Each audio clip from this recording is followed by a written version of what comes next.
If you didn't know, the United States, our economy is on an unsustainable path. It cannot continue the way it's going. It is going to collapse. It's inevitable. And are you ready for that to happen? And it's so interesting because the Federal Reserve themselves, the debt is growing faster than the economy. The Federal Reserve Chair Jerome Powell says the U.S. is following an unsustainable fiscal path. So think about it this way. You have a bank account. You have a couple credit cards with that bank account, and you are spending more money. Even your interest you can't keep up with than you are bringing in. And your bank is saying to you, look, we're the ones lending you the money. Granted, the feds print the money, and let's not get into that. But either way, they're telling you you're going to go bankrupt if you keep going the way you're going. That's what the feds are saying to the United States. But when it comes to our country, we don't call it bankruptcy. We call it a default. So would a U.S. default really be that bad? Yes, and here's why. And this is very conservative, by the way. The reputation of the U.S. would take a hit, and one of the outcomes would be a major hit to the United States' reputation internationally. Okay, don't turn off the video. Yeah, I know. Having a reputation around the world is not the biggest thing, but understanding the ramifications, geopolitically speaking, what's going to happen, that's what we need to focus on. It would be a disaster, period. Well, not period. And the reputation of the government for meeting its debt obligations would be in tatters. And it may be as simple as the U.S. gets a black eye in terms of its reputation, but it could be a kick in the duff. Either way, the U.S. needs to get their spending under control. So think about it this way. Defaulting on our debt does not reduce our spending. It just means, well, guess what? We don't have any more credit. So let's look at our analogy again. So here you are, you go to the bank and they keep telling you, stop spending, stop spending. Eventually, you know what? The bank's going to simply say, you know what? I'm not going to reduce what you owe us. I'm just not going to let you borrow any more. So if that happens, what happens if the U.S. can't pay its bills? Nothing less than catastrophe. And here's where you and I pay the price. A default on the U.S. debt could trigger a worldwide recession and upend stock markets in addition to wreaking havoc in Americans' financial lives. And in our mind, we may say, you know what? That's great. Who cares? The U.S. simply borrows money and spends money like snow tomorrow. Maybe they need to be put in check. The problem is you and I are going to be paying for it. And that's what we're seeing when we talk about recession. Forget that. We're talking about a major depression. Let me give you an idea. If the default lasts for weeks or more rather than days, it could trigger a fire and brimstone Armageddon level financial crisis. It would trigger a worldwide recession, worldwide frozen credit markets, plunging stock markets, mass worldwide layoffs, and the GDP would crash, fall levels not seen since the Great Recession. Okay, let's talk about this for just a minute and see what that means truly for you and me. It's going to be big trouble, by the way, and catastrophic, like that article said, is exactly what's coming. All right, think about it this way. When we talk about the government printing money and then finally not being able to pay it back, we're talking about going into a recession, a Great Recession, a Great Depression, or even, you know what, a greater depression than when we had back in the 20s, because this is not the same market it was back then. Things are so different now, and if we're talking about the dollar crashing, we're talking about sending us into by far a greater depression than the one we had before, which led to world wars and all these problems, and that's exactly the direction we're heading now. All right, so here's what happens when it comes to when we talk about money and hyperinflation.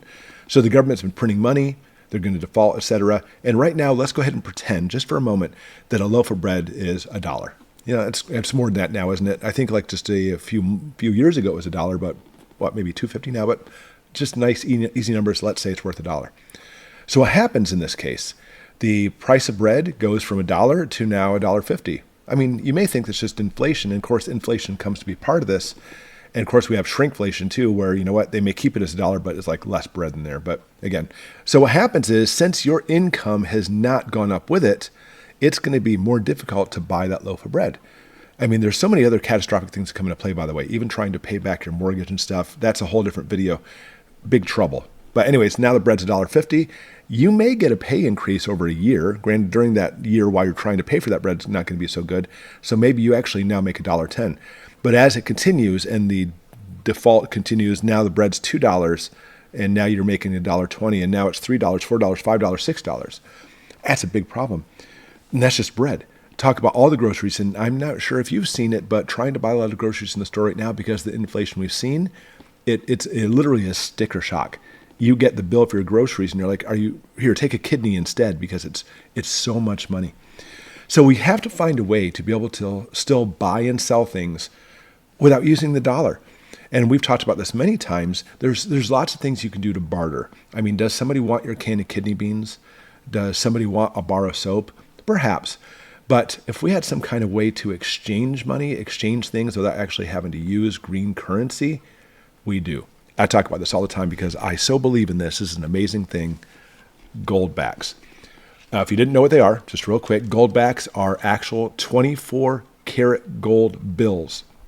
Now, they're based not on the fiat currency, the worthless currency called the dollar, which right now the dollar is worth so much. But if we're talking about default, your dollar value is going to plummet. And often in those situations, when we talk about hyperinflation, as the dollar goes down or as the currency of that country goes down, the price of gold goes up. So right now, let me put it this way. Here is a bill, a one bill. I don't want to call it a dollar bill because that's so demeaning to a GoldBack. So we have a one bill right here. And right now, it's going for about $4 on the market, around there somewhere. So you buy this. And by the way, you can turn right around and sell this back for $4. It doesn't lose its money. It doesn't lose its value as soon as you take it off the car lot. You know what I'm saying? So it's always going to be worth that $4. But you know what? If the gold values do go up because of this situation, hyperinflation kicks in over this next year, this may be worth $6, $7, $10, just like the loaf of bread. You know, that loaf of bread is worth more because it's a tangible asset. This is a tangible asset. It is 24 karat gold. So right now, we talked about bread costing maybe in reality about $2.50. Let's pretend a loaf of bread costs $4, which we're not quite there yet, but we're getting there. Right now, the GoldBack cost $4. So if you know like some kind of mom and pop grocery store or bakery, and you go in there and say, listen, bread's up to $4 now. We see a big problem. Would you take this GoldBack? It's also worth $4. It's 24 karat gold. And honestly, getting one loaf of bread, they might say, that's very interesting. Yeah, I like gold. Why not? And they can actually look it up real quick and look at the value of the GoldBack and say, sure, I'll do that. And as hyperinflation continues, and let's say that you've been preparing for this, that's what we do as we're preppers, and now you have a whole giant stack of GoldBacks. These are all one, again, not billed, but one bill GoldBacks. They're not dollars. And so now you have a whole bunch of these. That's a lot of bread right here. So what happens is you go into the store, and now inflation continues again. Now we're seeing our debt getting so huge, and we'll talk about a default on that. The dollar is going to inflate. It's going to deflate. It's going to lose its value, but the prices of stuff is going to inflate. And so instead of being able to buy a loaf of bread for $4, now it's going to cost $8 for a loaf of bread. But remember, as you see hyperinflation kicking in, and as you see the dollar deflating, what happens to gold? The gold price goes up. So more than likely, at that bakery that day, you'll say, you know what? Do you want to trade in this GoldBack for a loaf of bread? He's like, wait, hold on a second. The loaf of bread is now $8. Yeah, I know. Go look at the current rate of the GoldBack, because as money becomes more and more worthless, Joe Schmo is trying to scrape up all his dollar bills to be able to buy that loaf of bread, which is twice as much. But you have this GoldBack. It's now worth conceivably $8 or even more. And he'll say, oh, wow, that's actually worth more. So that's going to benefit him even more. And he's going to say, wow, this GoldBack you traded me last week, which was only worth $4, now worth $8. Sure, I'll definitely take another GoldBack because this will actually increase in value. So if you bought a huge stack ahead of time, look at all this bread. So now the dollar deflates even more. And now you're looking at $16 for a loaf of bread. Poor Joe Schmo, who actually still uses green currency, is now paying $14 for a loaf of bread, but the GoldBack could conceivably be worth $16 or $20. That baker's going to be like, this stuff is like gold. Why do you think we have that idiom? It's like gold. It is gold. It's 24 karat gold. So as we see us heading toward default, as you see the deflation of the dollar, as you see hyperinflation kicking in, things are becoming more and more and more and more expensive. It makes it more and more and more difficult for us to use cash to pay for it. The GoldBacks you've been buying ahead of time, and that's the key, is going to carry up and actually be worth more. So when the time comes, you can actually afford bread. And if you don't think that's how this works, you need to do your research. Because right now we're looking at what, $2.50 for a loaf of bread, around there somewhere? $4 for a loaf of bread, is that out of the question? How about $16 for a loaf of bread? I mean, right now in our mind, we're like, oh my gosh, it'll never go that high. Really? Because in pre-Nazi Germany, a loaf of bread cost over $1 million. Well, Deutschmarks at the time, with over $1 million. $1 million.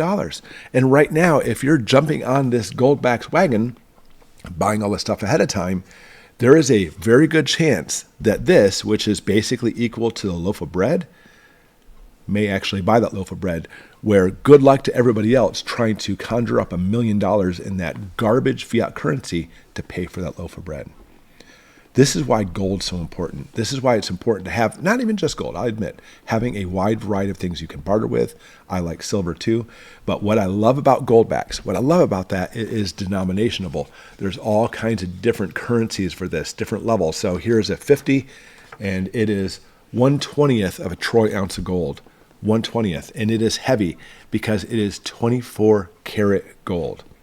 And practically speaking, it's non-counterfeitable as well. I'm going to link a video at the end of this so you can watch that video too. But if you haven't got your GoldBacks, guys, now's the time, because we haven't seen hyperinflation. We've only been seeing inflation. Bread's only gone from $1 to like $2.50 for a loaf now. What's going to happen if it goes to $5 or $10 or $20 a loaf? And you didn't buy the GoldBacks, which you could probably trade in to some local bakery or some local grocery store and say, hey, I want to give you gold for that. You're going to stand much better chance than trying to scrounge up every single dollar you have just for a loaf of bread. All right, click on the link below. Go ahead and sign up for your free account with Alpine Gold and set it up so you can look at buying your own GoldBacks so you can prepare, because that's what we do. We prep. We prep by stockpiling food, water, stuff, even silver and gold. And GoldBacks, in my opinion, is the most important prep you should be doing, because when we see things heading into hyperinflation and then a default, which we're heading for that direction, it's not me. Even the feds who give out the loans to the United States said it is inevitable. It is going to happen. We cannot turn it around. What are you going to do when that happens? Because again, when it happened to other countries like pre-Nazi Germany, it cost $1 million for a loaf of bread. All right, get your GoldBacks now before it's too late, and we'll see you next time. Thanks for watching.